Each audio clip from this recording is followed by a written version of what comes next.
the end of the day, selling is transferring a feeling. If you don't have the feeling, you can't transfer it. If you don't have a good, positive feeling, dude, you're an actor.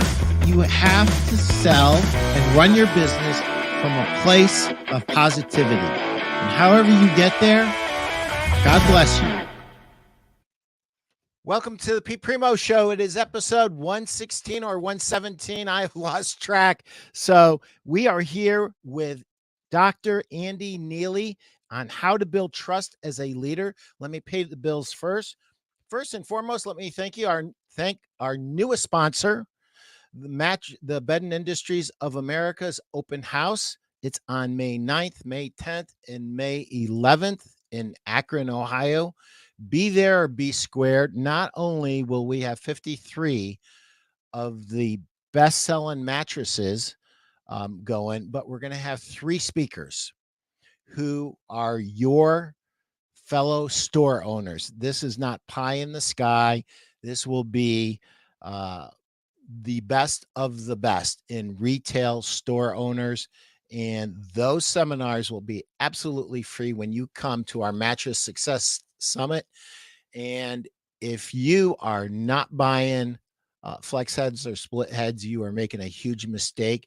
Don't sleep on the Mattress Success Summit in just 3 or 4 weeks. And if you haven't bought my book, what are you waiting for? Sell a Million, 101 different strategies and techniques on how to sell another $1 million.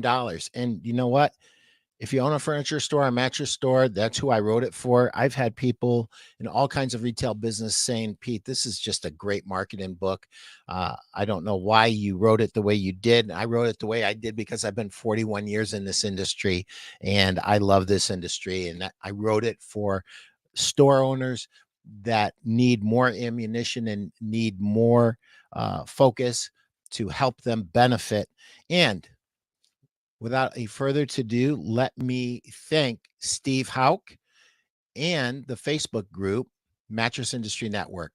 One of our longest sponsors, Mattress Industry Network Group, is a great group, over 1,800 strong. It's 100% free if you want to network with other people in the industry and learn from fellow store owners, learn what the best manufacturers are, how to build, market, sell, and succeed in the mattress industry, and just not being all alone, because that's something that all store owners run into. Join the group. It's run by retailers for the benefit of the entire industry. We'd love to have you in the Mattress Industry Network group.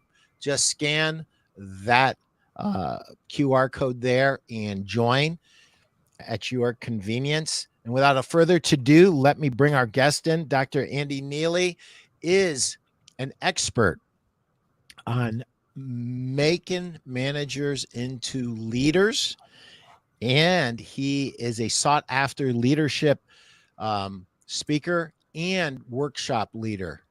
Hey, Guy, how are you? Guy and Kyle Danes from South Africa. Boy, this is going to be right up in your guys' wheelhouse. You guys love talking about management stuff and leadership. Me and Andy already got going a little bit in the green room, so I think you guys are going to be in for it. Not only, so I want to say this before we get started, Dr. Andy. Not only a talented sales executive, but a leadership expert who leads workshops and speaks on leadership, but he owns his own retail businesses. And that is huge. That's what you guys are. My audience is store owners in the furniture and mattress industry, mostly, and a few other guys and gals that have come along the way. And I appreciate each and one of you. So we're going to get started. Andy, when I think of leadership versus management, a lot of things pop into my mind. Can you kind of give me your definitions, the differences between management and leadership? You know, when we were in the green room, Pete, a few minutes ago, you said, Andy, I'm going to kind of give you a softball right up front and have you define the difference between leadership and management. I hope you were kidding about that, because people have been arguing about the difference between leadership and management since the first management book came out probably 100 years ago. The thing that I like to make sure the leaders I work with understand is it's not management versus leadership. In order for your audience, your listeners, to be successful in their mattress store leadership, they've got to be good business managers. So I think if there is a way we could think about these together, maybe management is the what of doing well as a business leader and owner. Leadership is the who and why of doing well as a business manager and owner.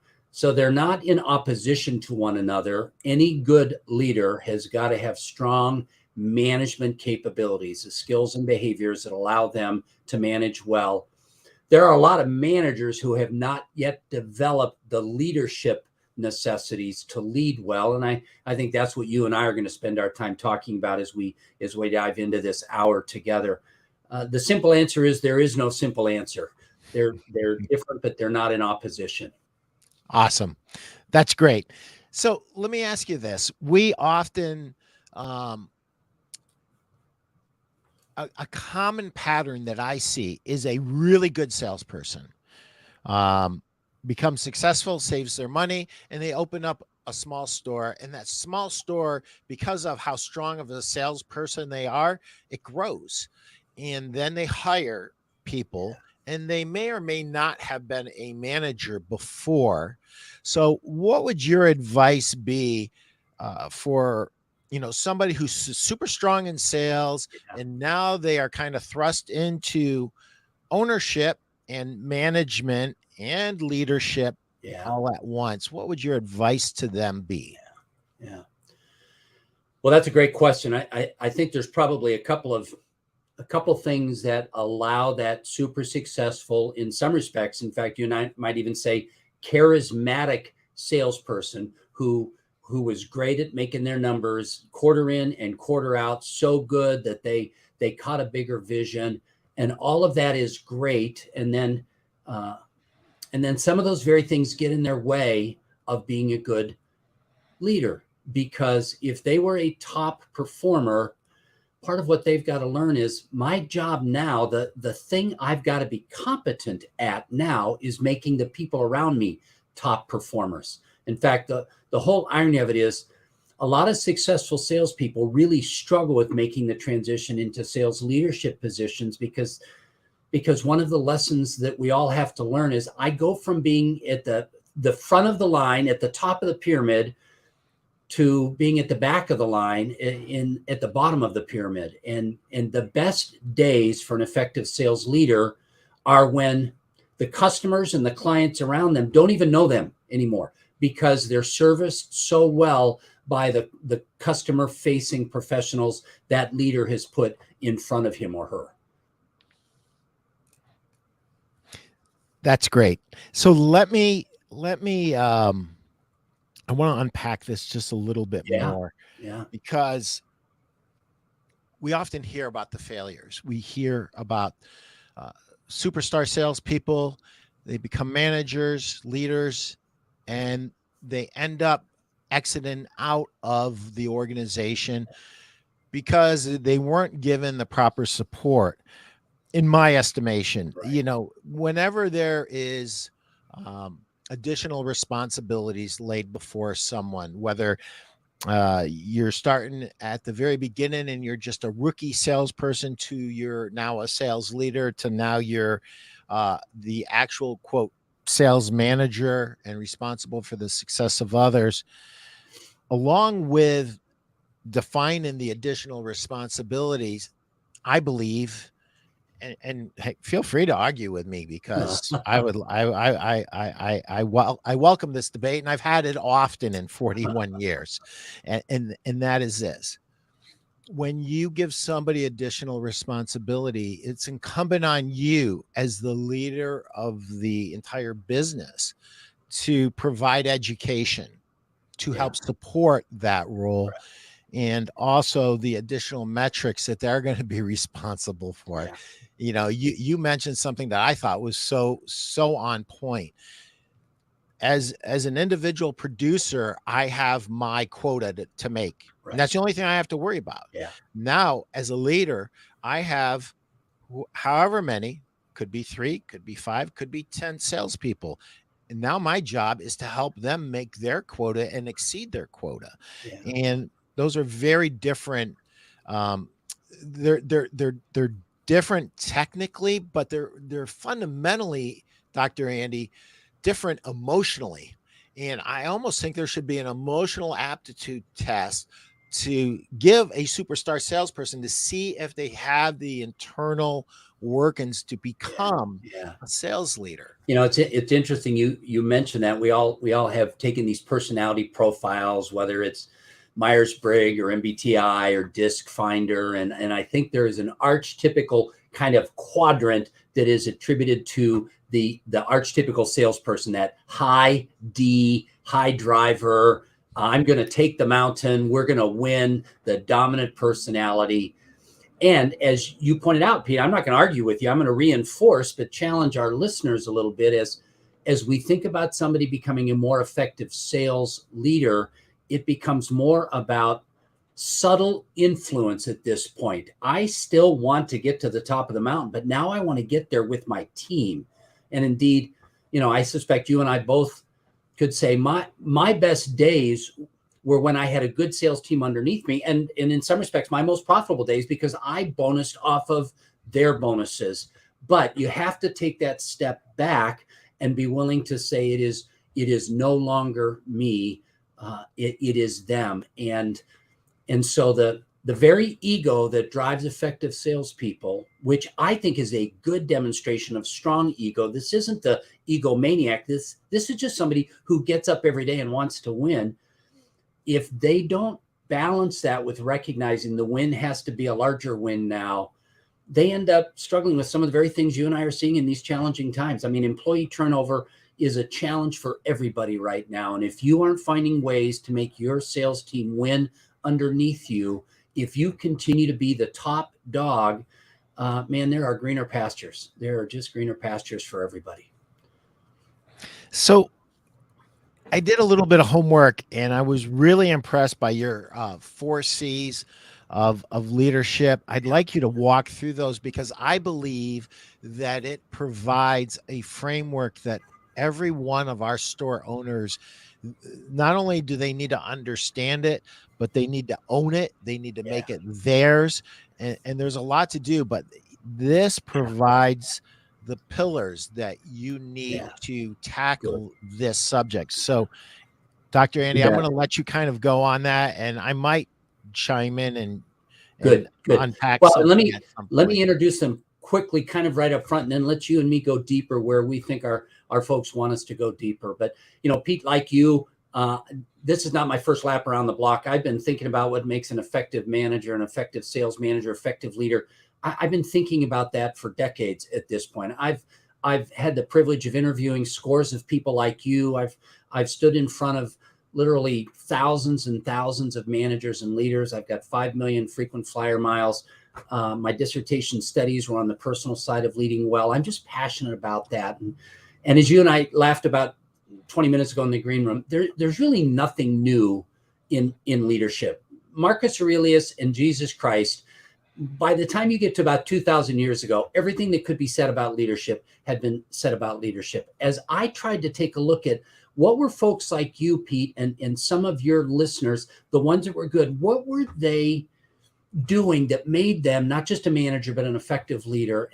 And as you noted, my website is full of what I call the 4 leadership necessities. There's a simple approach to leadership. Simple doesn't mean easy, but what I've observed and researched and tested in real life retail settings for the last 25 years now is, if you're going to be a manager who's transforming themselves into a high performing leader, first of all, you've got to have vision. You've got to get your eyes up. What you and I called conviction in my template there of the 4 C's of leadership necessity. Your salespeople, your team members, your operational people, they live in today, they live in this week. We're at the start of the the second quarter. They're thinking about their numbers for this month, maybe. But if you're going to be an effective leader, you're also thinking about Q3 and Q4 and 18 months from now, and the dynamics in the industry. You've got a bigger vision than that. You're looking at P&Ls and balance sheets. You're building a plan so that you can rinse and repeat next year and next year and next year. You're a person of conviction and passion about what you're doing. The second thing that I observed was this whole area that we've already started to touch on, the area of leadership competence. You can't just be dreamy-eyed about the future. You've got to be able to demonstrate what needs to be done today. The ability to get your team to execute on what's in front of them is something that defines a high-performing leader. Now here's the challenge with execution is executing the competence, the things that leaders need to do well are different than the things that salespeople need to do well. Some of them are the same, but some of them vary. Sales leaders need to be able to measure risk and to make decisions without all of the information they need to take their eye into the future and implement it today. That whole area of competence. What got you here won't get you there. There's some lessons you and I have to learn if we're going to be effective leaders and not just managers. The third C, the third leadership necessity, Pete, is one that I could already see in your eyes resonates in your whole demeanor, and that's the character one. Patrick Lencioni said it a number of years ago. People join organizations for the job. They leave because of their boss. Sales leader, organizational leader, fair-mindedness, honest, other-orientedness, a sense of balance. Are you a person rich in character? Are you the type of boss that somebody says, that's the best boss I ever worked for? It's been interesting. I've been doing an exercise for more than 20 years now, and it's really a brainstorming exercise in front of audiences, small and large. I worked a week ago with 300 independent bankers here in the state of Texas where I live. And we just did this brainstorming discussion about best boss they ever worked for. And they brainstormed together. And then I had them help me fill a flip chart behind me on stage of what were the attributes of the best boss. And then, Pete, the interesting thing is when we got done with this brainstorming session, I turned to the flip chart and I said, all right, now the bullets that you had me capture up there, we're going to define these bullets with a W. If that primarily the best boss you worked for, if that was a characteristic of who they were, we're going to put a W in front of it. If it was primarily a characteristic of what they did, we're going to put a D in front of it. This was an exercise that they raised organically. I simply captured their bullets up on my flip chart. And Pete, this was probably the 100th time I've done this exercise over the last 20 years. The W's, who their boss was, always outweigh the D's, what their boss did. Character counts. You want to be the best boss you've ever been. People work for people they trust and respect. So conviction, competence, character. And then, Pete, the last one I struggled with. In fact, you've got a couple of my videos up here. Your producer is very fast on his feet. If you go back and look at my historical interviews over the years, I've struggled with what was I observing? I called it communication. I called it consistency. And then about 2 years ago, I realized the other thing that you and I do if we're good leaders, we engage in kind of an old-fashioned word, but it's a word that needs to be brought into 2023, particularly because of these challenging times. And that's the word covenant.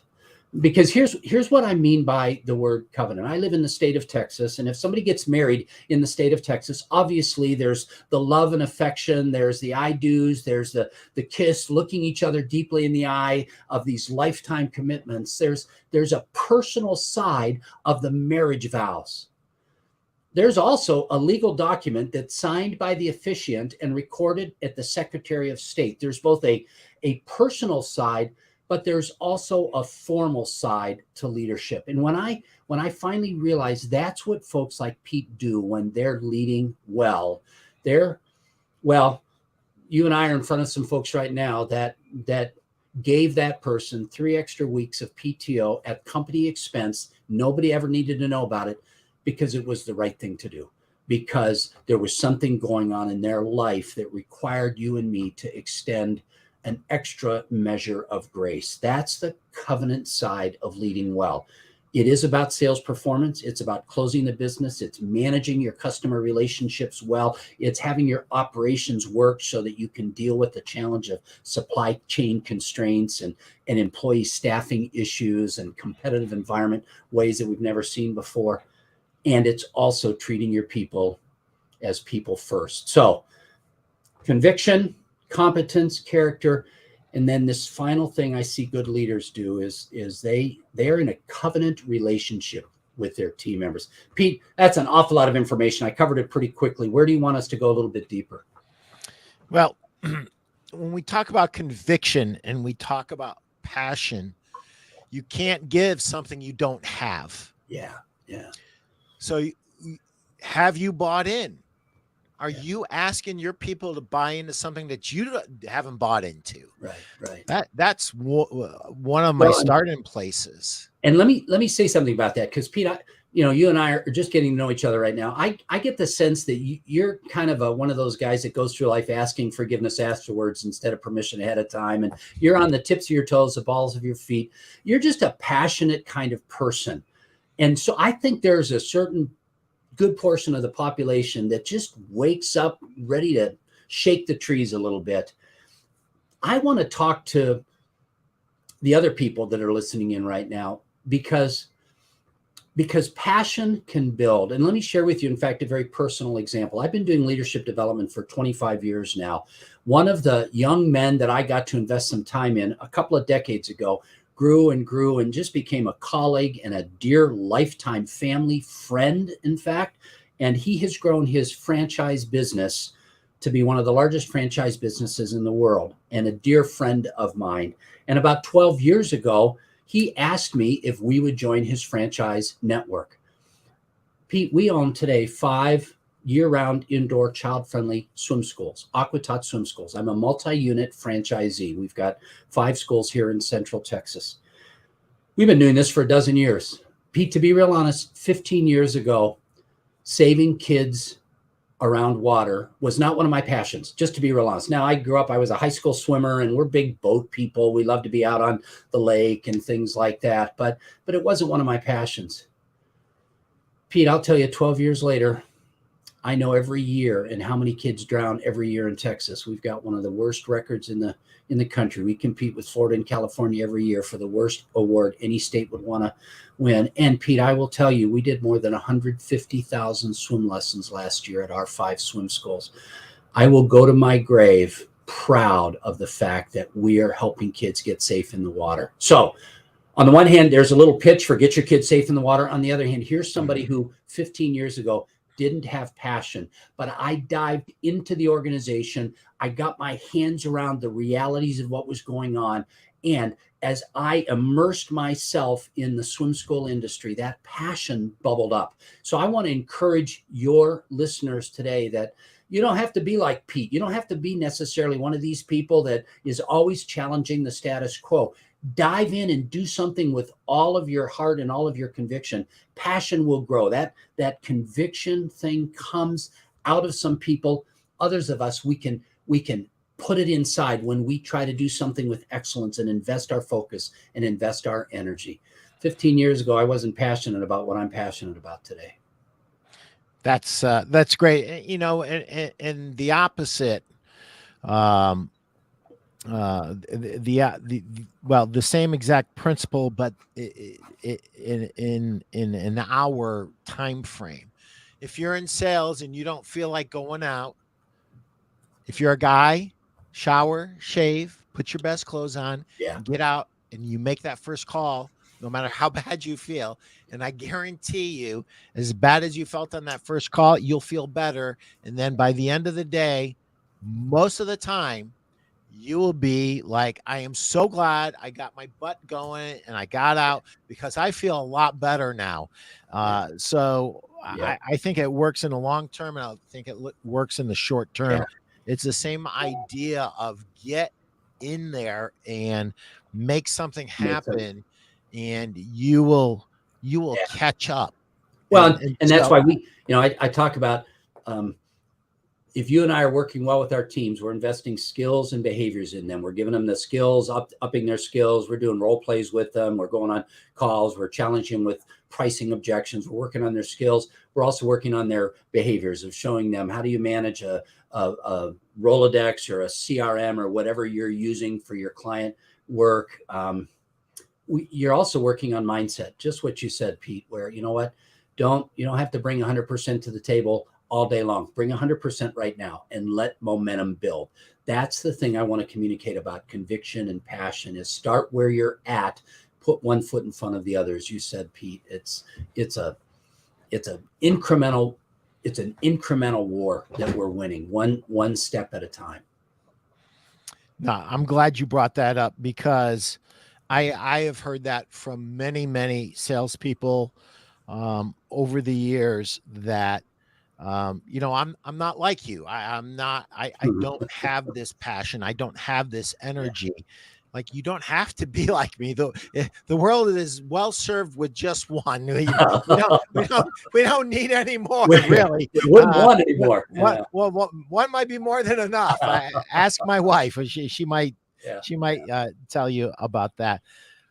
Well, I love that about conviction. Yeah. I want to go to competence, and now I'm going to skip to character, and I'm going to tell you why. Because I have a story of a boss of mine who's no longer with us, John Clark, and God rest his soul. I only worked for John for a very short period of time, but he always signed his emails the same way. And he always said it to me as well, constantly.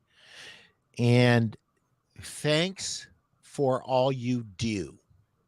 Active, comma, John. Recognizing that you're putting forth effort and that effort is recognized is huge. To your people, it's huge. Yeah. Now, you might be a really high D, highly driven, and you don't need that recognition. You don't really care about it, except maybe at the end of the year at the banquet. But I mean, daily, you don't care. You're just like, get out of my road. I got to go make something happen. But for many who are not high Ds and they're more relational, and those could be the best salespeople in the world if they're properly coached. Right. The fact that you care about them as human being and that you treat them as more than a number and that you are not behaving like Mike Weinberg describes as a desk jockey, just managing numbers. John, and I only worked for him for a few months. We accomplished a lot in a very short period of time. I couldn't tell you one metric we ever discussed. He knew what he had on his hands. He knew he had a busting Bronco, and he wasn't about to slow this guy down. He never brought up numbers ever with me. Yeah. You know what he brought up?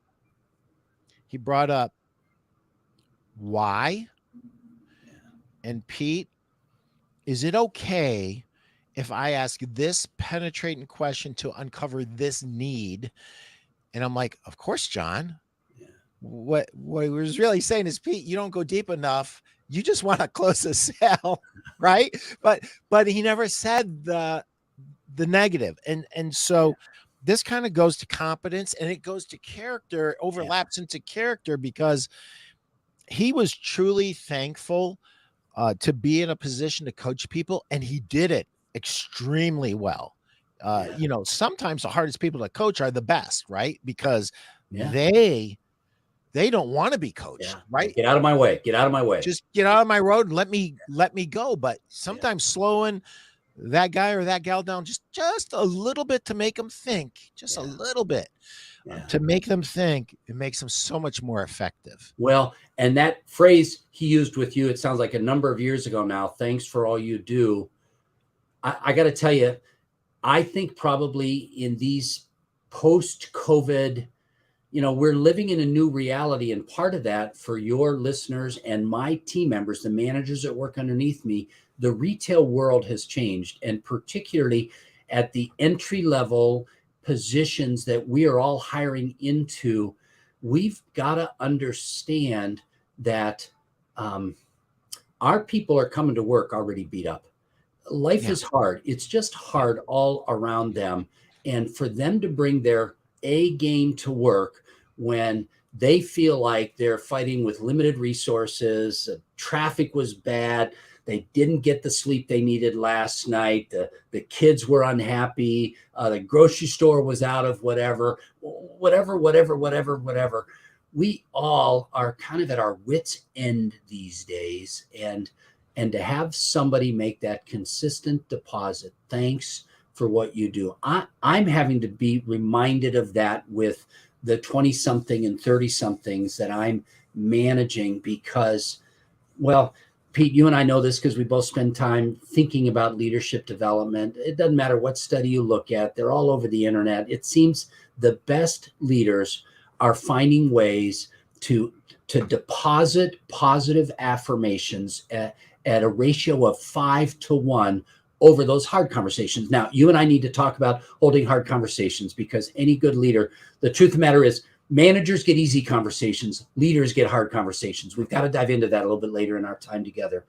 But as you alluded to, and let me even clarify, the way leaders get away with having hard conversations that don't end up blowing up is they've been making deposits all along the way. They've been finding ways to reinforce. Thanks for all you do. Things like that, recognizing the big things and the little things when their salespeople, when their operational people, when their subordinate managers bring their game in today's environment.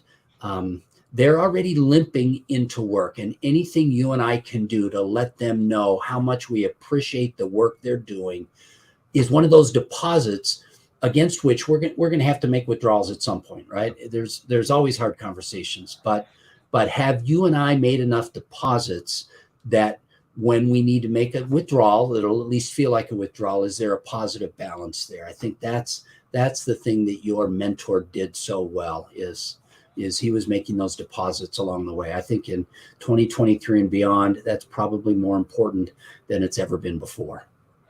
Yeah, I would agree with every bit of that. And we as leaders are going to be judged on our ability to have difficult conversations with a successful outcome. Now, they don't always have a great outcome. Yeah. But there are things that we can do. And the best thing to have a good outcome is to be making deposits, in a 5-to-1 ratio or a 10-to-1 ratio, making deposits. And when we do have to have a hard conversation, and we might as well just get into it. When you're having a hard conversation, the old easiest way is the sandwich way, but there's a lot more to it than that. Not just so what the leaders in my mind, Dr. Andy, that are more successful at this, the stress point in all of this is character. How do they think about their leader? Do I respect this person? Do I view this person as somebody who believes in me and somebody who's on my team? Because if they believe in me and they're on my team and he or she says something that I don't necessarily like, but it might be correct and I might need to make a change, I'm more willing to accept that from somebody that I believe has good character and cares about me as a human being. So I'll let you go. I mean, you and I are resonating so much on this, Pete.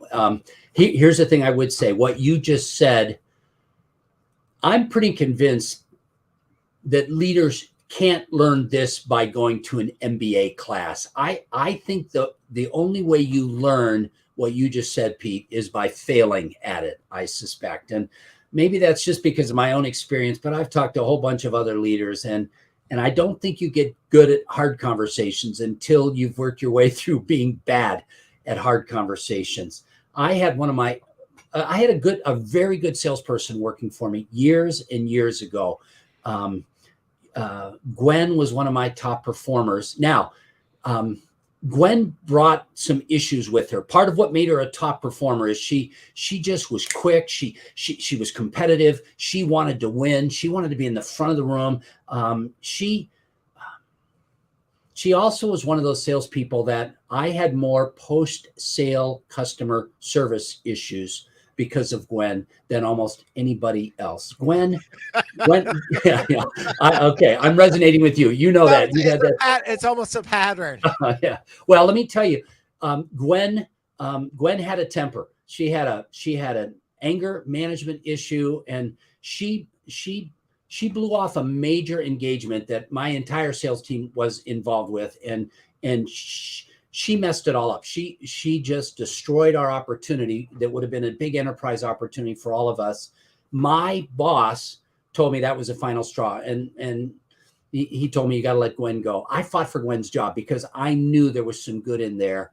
But then I was a new sales manager. And again, Pete, one of the lessons some of the people that are listening in need to learn today is, when we're having a hard conversation with one of our salespeople, they think we're being mean. This is something we enjoy doing. I didn't sleep the night before I had this hard conversation with Gwen. I think she slept like a baby. I didn't sleep at all. I'm arranging my desk to make sure that everything's okay when she comes in. She walks into my office. I saved her job. I got my boss to give her one more chance, but I was just doing a write-up, and she was going to be on a very tight rope. And before I could even start, Gwen started swearing at me. She quit on the spot, swearing at the company, swearing at me. She was in tears. She was yelling. She was doing her typical Gwen thing. And here's the lesson I learned about that. I just am in shock, Pete. And it is Monday morning. She stomps out of my office, swearing at the top of her lungs. The next thing I have scheduled is my Monday morning huddle with my sales team. Here's what we're going to accomplish this week, and here's what we've got to be looking forward to. They're all out in the front office waiting for me to come out. Gwen marches through all of them, full of invectives against all of us, right? I'm this sales manager, and I got like 10 people out there waiting for me to save the day. Pete, I walked out there, and before I could say anything, one of my other good salespeople, Todd, who's still to this day a friend, Todd said, well, what took you so long? Todd thought that I'd finally fired her because they all knew that she needed to go. They thought I'd finally had the hard conversation I needed to have with Gwen. And Pete, I wish I could tell you. I mean, I see you laughing. You're laughing at me right now, and I deserve to be laughed at. I wish there was a good moral to the story. Gwen not only quit that day, she went to work for one of our competitors and took business from us to spite us. Here's the lesson I learned, if there's any lesson in that. Avoiding hard conversations wasn't just bad for Gwen and me. It impacted the rest of the team. They knew what Andy wasn't manning up to do. They were waiting for me. When Todd said, well, what took you so long? He thought I had finally done the right thing. He didn't know Gwen quit. I had wimped out one more time. For me, that was one of those early lessons. In fact, I call it the Gwen axiom. Here's the Gwen axiom, Pete. Just because they're hurt doesn't mean they're right. I needed to have earlier on hard conversations with Gwen so that it didn't come to this. And again, the reason I'm laughing, Dr. Andy, I'm not laughing at you. I'm with you. I made all the same mistakes.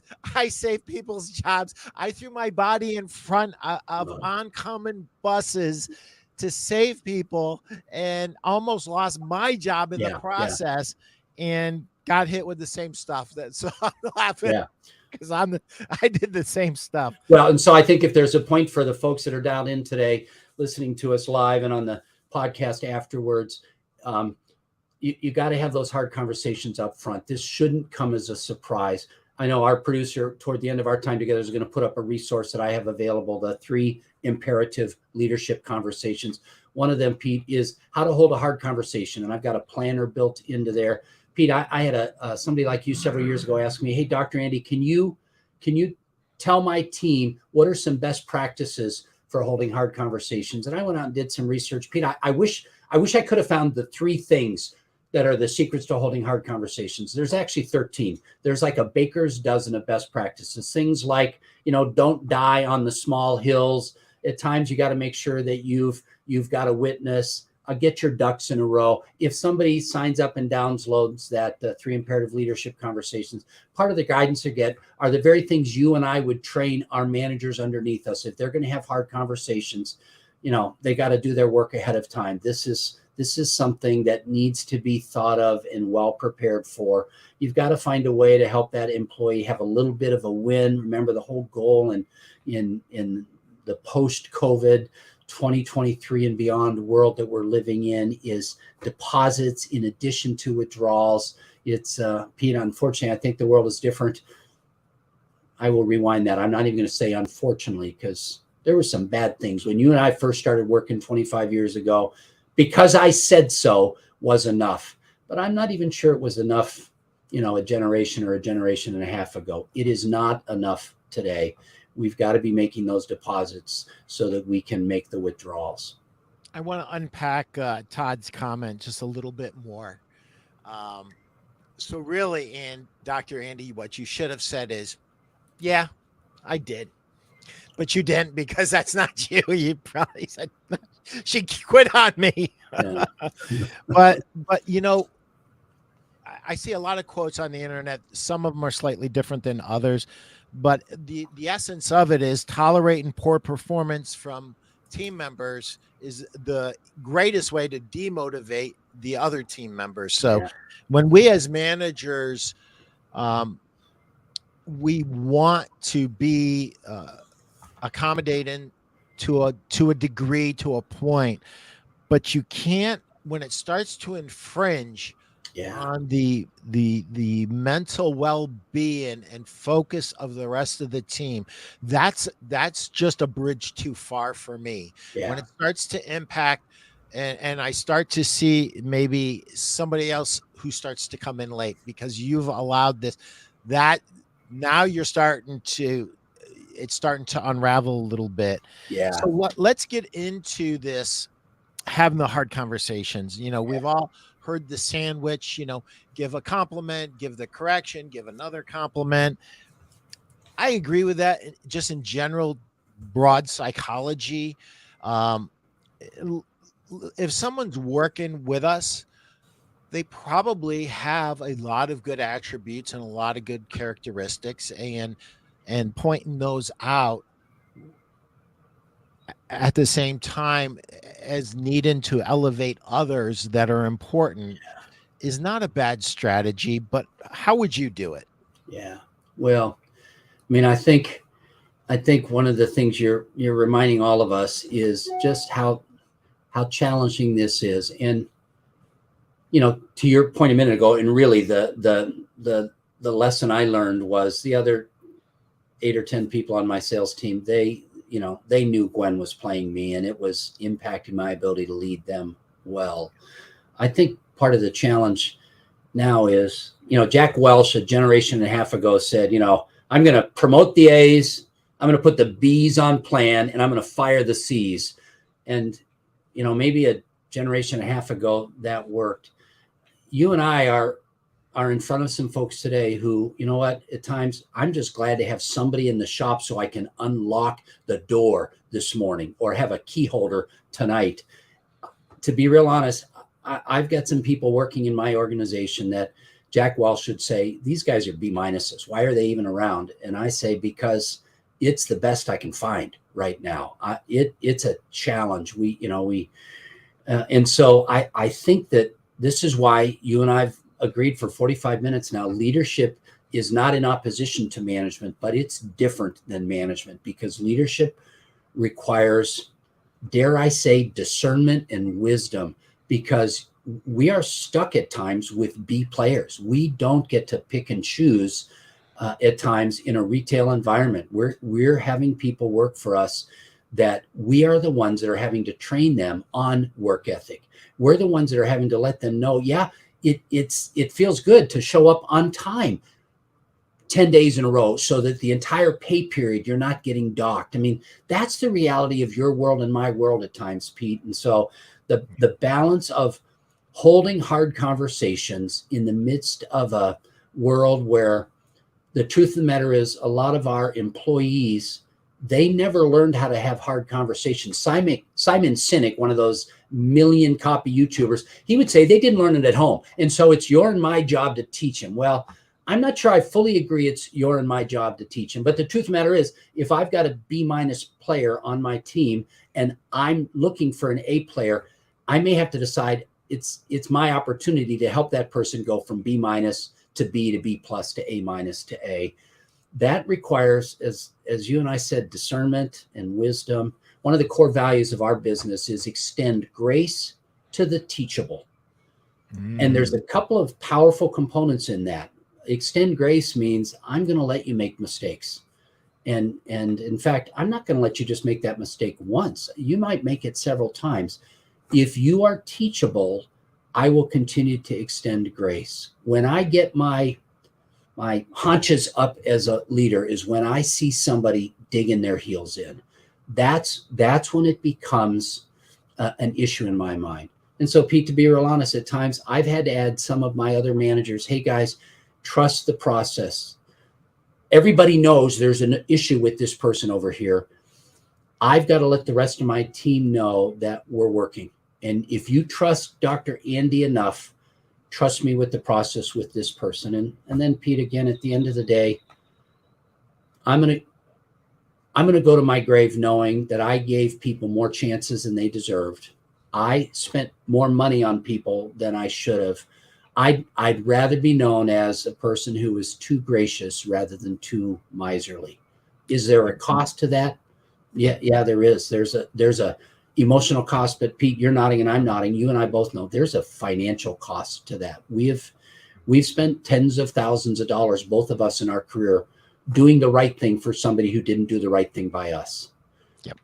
That's leadership, Pete. That takes us from character and conviction. But I think at the end of the day, you and I have to decide my job is to make the world a better place. And if that person will let me invest in them, some of them are going to get it. I've got a couple of people working for me that have been with me for more than 10 years now. And they will say, this job wasn't just the best job. This career has changed my life. Pete, I'll take a couple of misses for a couple of wins like that. Amen. Amen. Dan Jordan, what if they are not teachable? Yeah. Dan, can we just delete that comment, please? It's just, we're having a fun conversation here. What if they are not teachable? Yeah. Listen, I've told people, I told a recent hire, find new and creative ways to screw up and you'll have a job forever with me. As long as if you screw up the same way 3 times in a row, you're probably going to be gone. If you want to know how to end it, that's how to end it with me. 3 times in a row, you don't make any effort to change and you just keep screwing up the same way. Yeah, you'll get gone. Yeah. But if you can find new and creative ways of screwing up, I'm going to be patient with you. Yeah. So, Pete, I was working with a Fortune 500 leader, gosh, a number of years ago now. One of her employees blew a deal so badly it cost them $1 million. Now, we're all small retailers. I couldn't afford $1 million loss, but this was a Fortune 500 company, and this employee cost them $1 million in customer revenues. And she said, "Why would I let you go now? You just learned $1 million lesson. You are way too valuable for me to let you go." Well, I think that's her take on what you just said. And I think that rule of 3, Dan, becomes a good rule. The only thing I'd add to what Pete said is there's a difference between skill and will. If somebody doesn't know how to do something, I'll give them a lot of patience. If somebody says, I'm not going to do that, and they cross their arms and lean back, less patience should be extended, I think. Again, Dan, I think all of us should put our heads down on our pillow at night saying, if I made a mistake, I made a mistake of being too kind rather than being too harsh. And we just have to recognize there's a price to pay for that. At some point, if they're not teachable, that's when Gwen walked out and Todd thought I finally had gamed up to do the right thing. He thought I recognized Gwen wasn't teachable. No, I was still trying to be a nice guy. There's a difference between being kind and being nice. And again, that's that leadership discernment or wisdom that I don't think you learn from a book. I think you learn by making mistakes and figuring it out. Well, I love the idea of going to a workshop and figuring some of it out too. Yeah. I really do. So let's talk about that. Talk to me about your workshops Well, I typically or do. anything you wanted to talk about. Yeah. When I get to invest in a leadership team, I typically get to go deep. I've got a workshop that goes deeply into these 4 leadership necessities that we talked about, and it's a hands-on workshop, Pete, where you just take a team and you go deep into what are the areas of passion. In fact, for small businesses, a lot of times part of what I help them do is work on or refine their mission statement, their mission and value and core values. What are they going to work on? Why would somebody want to work for you rather than somebody else? And then the second area we work on is that area of competence. And as you and I talked about half an hour ago, leadership competence is different than frontline competence. And we talk about balancing risk and making decisions without all the information and being the one where the buck stops here and the outcome of those hard conversations sit on your shoulders. We go deeply in this workshop into leadership conversations. It's case study driven, and we take a look at sales coaching. I've got a coaching model that I introduced called the FAST coaching model, a monthly coaching conversation that focuses a team member's performance, helps them assess where they're at and agree on next steps to move forward and then develop those steps. So in my perfect world, I get to work with a sales team or an organizational team for a half a day, peeling back the layers of what makes a good manager become a high-performing leader. Along the way, then I oftentimes offer self-assessments. I partner with the Wiley Group out of Minneapolis to offer DISC assessments. You and I've talked about that. Yeah, there's the Fast Coaching Planner that's part of that training that I just talked about. Chris, your producer, just put that up. And then when I get to come back and meet with them again, Pete, I will typically oftentimes have them take a self-assessment, either a sales self-assessment or a leadership self-assessment where they can hold up the mirror, answer some questions for themselves, and then we get together in a workshop setting and peel back the layers. If you're a high D or a high I or a high S or a high C, or if you've got D with I tendencies, what does that mean? Or C with D tendencies, what are your strengths and what are the areas you need to be aware of and careful with? And so I typically get to invest deeply into organizations through a series of workshops over perhaps 6 months to 18 months. A lot of that ends up leading then to one-on-one coaching with some of the top sales performers or some of the sales managers I work with or organizational managers, where we will take a look at their self-assessments and the action plans they've built during our time together and really work one-on-one on how do you implement that now. You're a high C trying to work in an organization of high I's.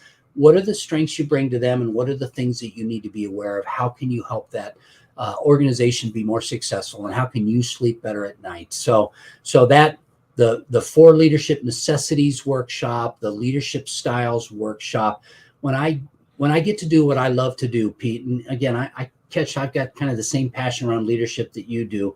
In some respects, if I could even say this is what I was born to do, my calling, I'm kind of like the Blues Brothers on a mission from God.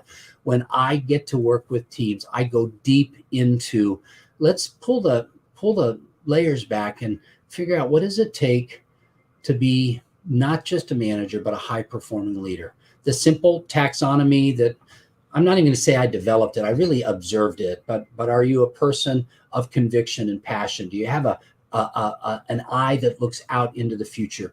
Are you a person who's developing the competencies that are required to make you a leader, not just an effective frontline producer? Are you a person rich in character? And do you recognize the cost of covenant with the people you lead? We go deep into all 4 of those. Typically, it's a half-day workshop, Pete, that I deliver. I just delivered it for 175 financial service professionals last week here in Texas. And there's some spin-off work that I've been asked to do in terms of coaching and development work. When I get to work with folks like you have on this call, helping them know that they're not just a manager, but they're becoming a high-performing leader, Pete, I can put my head down on the pillow at night saying that's what I'm supposed to be doing. Never get it right, never get it perfect. Leadership is we call it a soft skill. It's the hardest skill of all. And so we never get it right. But Pete, that's my passion, is helping folks like you and me figure out this leadership equation in a world that's a challenging world right now. We're more than 1,000 days into the universe changing, and you and I both been around long enough to know this wasn't just a 3-year change. This was a permanent change. The world has shifted, and hiring, training, recruiting, retaining top talent is more challenging than it's ever been. People don't want to work for managers. They will work for leaders. And that's what you and I've got to be doing. So, Andy, thank you so much. I mean, this was great. I started off with a blank piece of paper, and I just ended up with all kinds of stuff. I mean, what a mind map you've built there. Yeah, it's I got coached up pretty good, Dr. Andy. Listen, somebody that has watched this and they're saying, you know what? I want to talk to this guy. I want to learn more about what he does. How do people get in touch with you, Dr. Andy? Yeah, well, Chris, your producer, has got my stuff up on the bottom of the screen there. If you click on that link on the top of my website, neillieleadership.com, we can schedule a free leader to leader call. It'd be a great place to start.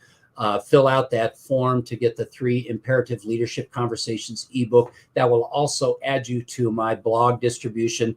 Pete, I put out a monthly leadership blog, and so that would be a great way. And I would be honored and privileged to spend a bit of time on the phone with any one of the folks. Dan, thanks for your comments. Others, thanks for your comments. Hire for will, train for skill. That's a leadership truism 101 that all of us need to work on. I just think it's more challenging in today's environment probably than it's ever been. So, and Dr. Andy, how do our people get the free resource that you mentioned? If they go to leadershipmaterials.com, there's a link there where they can just download that ebook. They'll give me their email information. And then if they want to make a phone call with me, if they simply go to my website, neillieleadership.com, right at the top there. In fact, Chris has got it back up once again. I'm available for a free leader-to-leader conversation. That links directly to my calendar of open spots. I'm on the road a great deal for the next 10 days, Pete, so there may not be any calendar appointments immediately, although there'll be a few here and there. But they can get hold of me one-on-one for a phone call, and they can get that free resource at leadershipmaterials.com. Awesome. Thank you so much for your time. And I would love to do this again. I would too, Pete. I sensed a lot of stuff I was saying. Yeah, I think I've got a partner in crime here. In the thigh story. So, I mean, there's so much we can get into. Yeah, exactly. Thank you again. You bet. My privilege. So glad we got connected, Pete. And I look forward to doing this again with you in the near future. You bet. Take care. Thank you. Thank you.